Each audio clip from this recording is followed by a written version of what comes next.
Hi, my name is Megan Welker, and this is my oral presentation for English-230. So in this oral presentation, I am going to be analyzing the poem Because I Could Not Stop for Death by Emily Dickinson. So the poem describes Dickinson, or the narrator, in a carriage ride with personified versions of death and immortality. So as she's riding in the carriage, she sees a lot of images outside of her window that symbolize life. So she describes passing by a school, which represents her own life, like growing up, her childhood, and then she passes gazing grain, which represents maturity and adulthood. And then finally, she passes the setting sun, which represents the end of life. So it is her sun is setting at that point. So Dickinson uses a clever way to approach the subject of death by personifying him. But she does not personify him in the normal way, where he would be scary or people would be running from him. But he is described as slow and kind and civil, which are opposite of the normal descriptors that death normally receives. So when we talk about slow, this could allude to death from old age. Growing old is a slow process. Or it could also allude to disease, because disease slowly takes over a person and kills them. Death is also described like a gentleman caller. There are almost romantic intentions because he comes, he picks her up, he's very kind, he's very civil. She's not scared of him at all. So, what I found really interesting about the poem is her description of her relationship with death. It seems as if when she's preoccupied with him and thinking about him and with him, then she is not participating in life.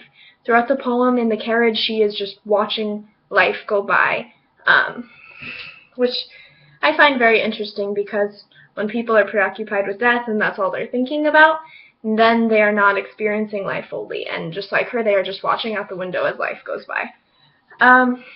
So later in the poem, the narrator is described as wearing a gown of gossamer and tippet of tulle, which for me, the image produced is a wedding dress. So weddings typically represent new beginnings. So her death could not mean so much an end to life, but a new beginning of the afterlife. It could also represent her unification with death. Death has been described as a gentleman caller, so it could be her marriage to death. Her marriage to death is symbolic of her dying. So after she is described in the wedding dress, the carriage passes or arrives at a house that is described like a swelling of the ground. So this house to me represents the tomb and where she is going to, where the horses and the carriage are taking her. This is the end for her. Alright, so some poetic devices Dickinson uses in the poem.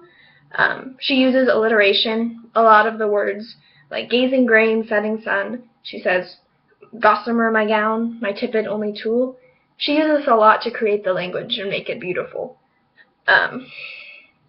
There isn't a very consistent rhyme scheme, but some of the words do rhyme. She uses some consonants to rhyme words like chill and tulle. And she also rhymes some words like ground and mound, or me and immortality. The poem is set up in a quatrain.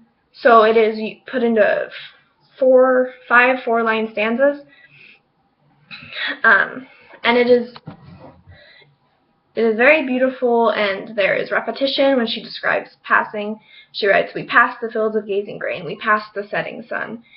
And one of the biggest literary tools she uses is just personifying death and immortality, and using a metaphor for death as a carriage ride.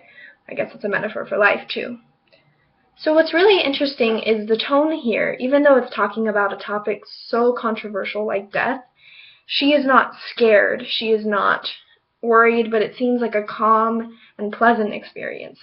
This is different from a lot of views we get of death. It's not something to be afraid of, and she has a very calm disposition towards it. She looks at it as a part of life. Just like she grew up, just like she became an adult, just like she matured, now she is dying. And that's what I find really interesting about it. It's written beautifully.